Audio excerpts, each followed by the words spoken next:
इस दुनिया में ऐसे बहुत ही कम स्टूडेंट होंगे जिनको ये प्रॉब्लम नहीं होगी कि पढ़ा हुआ याद नहीं रहता। हम पढ़ तो लेते हैं लेकिन फिर भूल जाते हैं। तो अगर हम भूल जाते हैं तो फिर हमारे पढ़ने का मतलब क्या निकला? ऐसे में सारी मेहनत बेकार चली जाती है। वैसे पहले मैं आपको बता दूं कि अगर आप पढ़ा हुआ याद नहीं रख पाते हैं तो इसका मतलब ये बिल्कुल भी नहीं है कि आपका दिमाग कमजोर है। सोचो अगर आपका दिमाग हर चीज को याद रखने लग जाए तो एक दिन में हमारे साथ में कितनी चीजें होती है, दिमाग का कचरा हो जाएगा अगर दिमाग सारी बातों को याद रखने लग जाए तो। वैसे हमारा मेन टॉपिक है कि हम पढ़ा हुआ याद कैसे रखें। अगर इस प्रॉब्लम का सोल्यूशन निकल गया तो आपका टाइम भी बचेगा और आपको रिजल्ट भी बहुत ज्यादा मिलेगा। पढ़ा हुआ सब कुछ याद रखना मुश्किल है लेकिन फिर भी काफी हद तक हम इसे कंट्रोल कर सकते हैं, लेकिन पूरी तरीके से नहीं। मैं आपको 3 तरीके बताने वाला हूँ। अगर आप यूट्यूब और गूगल पर सर्च करोगे तो आपको कई सारी टिप्स मिल जाएगी, लेकिन ये जो टिप्स मैं आपको बता रहा हूँ ये मेरे पर्सनल एक्सपीरियंस है और काफी रिसर्च करने के बाद मैं आपको बता रहा हूँ। आप यकीन मानिए कि ये 3 टिप्स इतनी ज्यादा इफेक्टिव है कि इनको यूज करने के बाद आपका टाइम भी बचेगा और आपको रिजल्ट भी 2 गुना मिलेगा। तो पहला जो पॉइंट है वो है स्टडी लेस स्टडी गुड। भले ही कम पढ़ो लेकिन अच्छा पढ़ो। विल परेटो ने इस दुनिया को एक महान सिद्धांत दिया जिसे कहा जाता है 80-20 का रूल्स। इन्होंने एक ऐसा नियम दिया जो कि दुनिया की हर वस्तु में हर जगह पाया जाता है। इन्होंने बताया कि आपके 20% एफर्ट्स आपके 80% रिजल्ट में कन्वर्ट होते हैं। इनका कहना है कि आप सिर्फ 20% चीजों पर फोकस करो, आपको 80% रिजल्ट सिर्फ इन्हीं से मिलेंगे।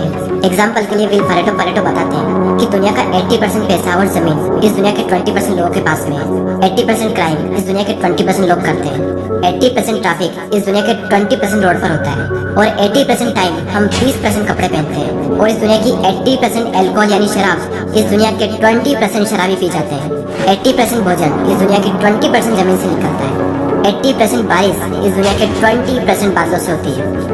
इस दुनिया के 80% इन्वेंशन इस दुनिया के 20% साइंटिस्ट ने किए हैं। और सिर्फ यहीं तक नहीं, यही आंकड़ा हमारे अपने यूट्यूब चैनल पर भी लागू होता है। 80% वॉच टाइम उन लोगों से आता है जिन्होंने इस चैनल को सब्सक्राइब नहीं किया है।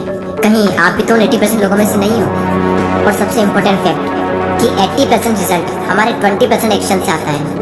और यही रूल आपके एग्जाम में और आपकी पढ़ाई में भी लागू होता है। आपके सिलेबस का पढ़ा हुआ 20% आपको 80% दिलवा सकता है।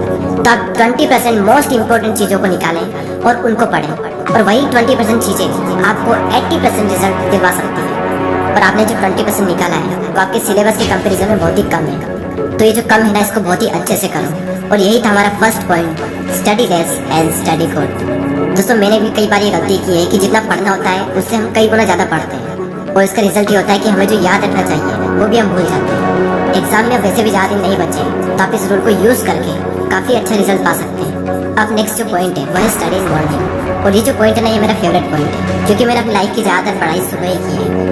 एक तरफ एक स्टूडेंट है जो सुबह जल्दी उठकर 2 घंटे पढ़ाई कर रहा है और वहीं दूसरी ओर एक और स्टूडेंट है जो दिन में 4 घंटे पढ़ाई कर रहा है। तो ये जो पहला वाला स्टूडेंट है ये ज़्यादा आउटकम दे पाएगा दूसरे वाले के मुकाबले। सुबह जल्दी उठकर पढ़ने के 2 सबसे बड़े बेनिफिट होते हैं। सुबह के टाइम हमारी कंसंट्रेशन सबसे पीक स्टेज पर होती है और सुबह के टाइम पे जो कंसंट्रेशन होती है शायद ही पूरे दिन में आपको कंसंट्रेशन मिल पाएगी। और सेकंड बेनिफिट ये है सुबह जल्दी उठने का कि सुबह कोई भी डिस्टर्ब करने वाला नहीं होता है। एनवायरनमेंट में एक अलग ही साइलेंस होता है और उस साइलेंस में कुछ नया सीखने का मजा ही कुछ और होता है। आप सुबह जल्दी उठकर 3 घंटा पढ़िए और उसके बाद में पूरे दिन अगर आप सिर्फ मुश्किल से आधा से 1 घंटा भी पढ़ते हैं तो बहुत है आपके लिए।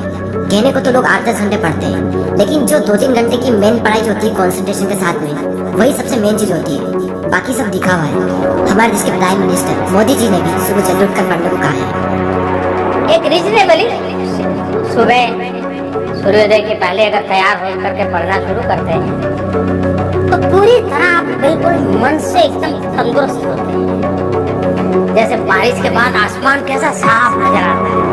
सुबह बहुत ही उत्तम काम होता है, फ्रेश होते हैं, थकान नहीं होती है और अध्ययन से ही शुरू करते हैं ज्यादा अच्छा रहता है। और न सिर्फ मोदी जी ने बल्कि हमारे शास्त्रों में आयुर्वेद में भी यही बात कही गई है कि सुबह के टाइम हमारा ब्रेन सबसे ज्यादा एक्टिव होता है और उस टाइम जो भी हम अपने ब्रेन में डालेंगे वो दिमाग में छप सा जाएगा। सो ये था second point, study in morning. अब जो लास्ट जो पॉइंट है वो बहुत ही ज्यादा इंपॉर्टेंट पॉइंट है और ये पॉइंट आप सबको ऑलरेडी पता है लेकिन हर कोई इस पॉइंट को बहुत ही इग्नोर करता है और वो पॉइंट है पढ़ाई के बीच में रेस्ट लेना। कुछ लोग होते हैं जो रेस्ट ही नहीं लेते हैं और कुछ लोग ऐसे होते हैं जो बहुत लंबा रेस्ट लेते हैं और इस बीच में कुछ लोग ऐसे होते हैं जिनकी पूरी जिंदगी रेस्ट लेने में निकल जाती है और एंड में वो खुद रेस्टिंग पीस हो जाते हैं। पढ़ाई के बीच में कितना रेस्ट लेना चाहिए ये मैं आपको नहीं बताने वाला, ये आप खुद तय करें अपने अकॉर्डिंग। आपको फिर से एनर्जी प्रोड्यूस करने के लिए कितना टाइम चाहिए ये आपको आपके अलावा कोई नहीं बता सकता। जितनी इंपॉर्टेंस हम अपनी पढ़ाई को देते हैं उतनी ही ज़्यादा इंपॉर्टेंस हमें रेस्ट को भी देनी चाहिए, क्योंकि रेस्ट ही वो चीज़ है जिसकी वजह से हम पढ़ पा रहे हैं। हम एक दिन में जागते भी हैं और सोते भी हैं। तो उसी तरीके से अगर आप काम कर रहे हैं तो काम के बीच में रेस्ट लेना भी बहुत ज़रूरी है। और हाँ, ये गलती बिल्कुल मत करना कि अगर आपका एक बार पढ़ाई में मन लग गया तो लगातार पढ़े जा रहे हैं, लेकिन बाद में एक टाइम ऐसा आएगा जब आपका बिल्कुल भी मन नहीं लगेगा रेस्ट लेने के बाद भी। जब एक बार पढ़ाई में मन लग जाता है तो हम इतना पढ़ते हैं कि हम अपने दिमाग को पूरी तरीके से थका देते हैं और हालत ऐसी हो जाती है कि फिर से पढ़ने का मन ही नहीं करता। आपने पढ़ना शुरू किया, आपका मन लगा, अब थोड़ी देर बाद आपको रेस्ट लेना चाहिए, लेकिन आपको लगता है कि मैं भी और पढ़ सकता हूँ, तो उस फीलिंग को बनाए रखें, वो रेस्ट लें और फिर दोबारा उसी फीलिंग के साथ में अपनी पढ़ाई शुरू कर दें। अगर आप चाहें तो आप पोमोडोरो टेक्निक का यूज़ भी कर सकते हैं। पोमोडोरो एक बहुत ही सिंपल टेक्निक है। आपको जो भी काम करना है उस काम को आपको 25-25 मिनट के 4 ब्लॉक में डिवाइड करना है और हर 25 मिनट के ब्लॉक्स में आपको 5 मिनट का ब्रेक लेना है और 1 घंटा होने के बाद में आपको 15 मिनट का रेस्ट लेना है और फिर से आपको यही सब करना है। और इस टेक्निक का यूज़ करके आप काफ़ी लंबे टाइम तक और काफ़ी अच्छे से स्टडी कर सकते हैं। और ना सिर्फ स्टडी बल्कि आप अपने किसी भी काम में इस टेक्निक को यूज़ कर सकते हैं। और इस टेक्निक को यूज़ करने के लिए प्ले स्टोर पर कई सारी एप्लीकेशन है, आपको जो भी अच्छी लगे वो एप्लीकेशन आप डाउनलोड कर सकते हैं। चलिए अब हम उन तीनों पॉइंट्स को एक साथ देख लेते हैं और ये भी देख लेते हैं कि हमने इस पूरी वीडियो में क्या सीखा। हमारा जो मेन टॉपिक था वो ये था कि पढ़ा हुआ याद कैसे रखें, और उसके सॉल्यूशन के लिए हमने 3 पॉइंट्स देखे, जिसमें से पहला है study less study good, second है स्टडी इन मॉर्निंग और थर्ड है रेस्ट लेना। फर्स्ट पॉइंट में हमने 80-20 के प्रिंसिपल को समझा कि किस तरीके से आपको 80% रिजल्ट आपके अपने 20% काम से मिलेंगे, और साथ ही हमने ये सीखा कि आपको फोकस करना चाहिए अपनी 20% स्टडी पर जो आपको 80% रिजल्ट दिला सकती है। सेकंड पॉइंट था कि स्टडी इन मॉर्निंग, यानी कि सुबह उठकर पढ़ना, और इस पॉइंट में हमने देखा कि किस तरीके से आप जल्दी उठकर हाई कंसंट्रेशन वाली स्टडी कर सकते हो। और थर्ड पॉइंट है स्टडी के बीच में ब्रेक लेना, और इस पॉइंट में हमने रेस्ट की इंपॉर्टेंस को जाना। जितना इंपॉर्टेंट जागना होता है उतना इंपॉर्टेंट सोना होता है, उसी तरीके से जितना इंपॉर्टेंट काम करना होता है उतना ही इंपॉर्टेंट रेस्ट लेना भी होता है। और थर्ड पॉइंट में ही हमने पोमोडोरो टेक्निक के बारे में जाना। जो भी काम आप करना चाहते हो उस काम को 25-25 मिनट के 4 ब्लॉक्स में डिवाइड कर दें और हर 25 मिनट के बाद में 5 मिनट का ब्रेक लें, और जब पूरा 1 घंटा हो जाए तो उसके बाद में 15 मिनट का रेस्ट लें। और इस टेक्निक का यूज़ करके भी आप लंबे टाइम तक काफ़ी अच्छे से पढ़ाई कर सकते हो। और दोस्तों, अगर आपने पूरे साल पढ़ाई नहीं की है तो अब भी आपके पास में टाइम है, क्योंकि वो किसी ने क्या खूब बात कही है कि जो हो गया उसे सोचा नहीं करते, जो मिल गया उसे खोया नहीं करते। सफलता उन्हें ही हासिल होती है जो वक्त और हालातों पर रोया नहीं करते। अगर आप अब भी शुरू करते हो और दिल लगा कर मेहनत करते हो तो अब भी आप कई लोगों से आगे निकल सकते हो। बस मेहनत खामोशी से कीजिए और इतनी मेहनत करो कि आपकी सफलता शोर मचा दे।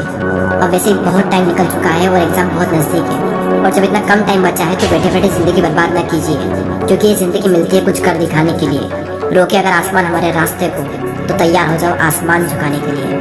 अब बात आती है उन 80% लोगों की जो वीडियो तो देखते हैं लेकिन सब्सक्राइब नहीं करते। यूट्यूब पर आपको वीडियो बिल्कुल फ्री में मिल रहा है और सब्सक्राइब करने का भी यूट्यूब आपसे पैसा नहीं लेता है, तो फिर मैं ये सोचता हूँ कि आप सब्सक्राइब क्यों नहीं करते। तो सब बहुत मेहनत लगती है वीडियोस बनाने में। आपका एक सब्सक्राइब और एक कमेंट मुझे बहुत मोटिवेट करता है आने वाले टाइम में इससे भी अच्छे वीडियोस बनाने के लिए। मैं लेता हूँ आपसे अलविदा। Thanks for watching.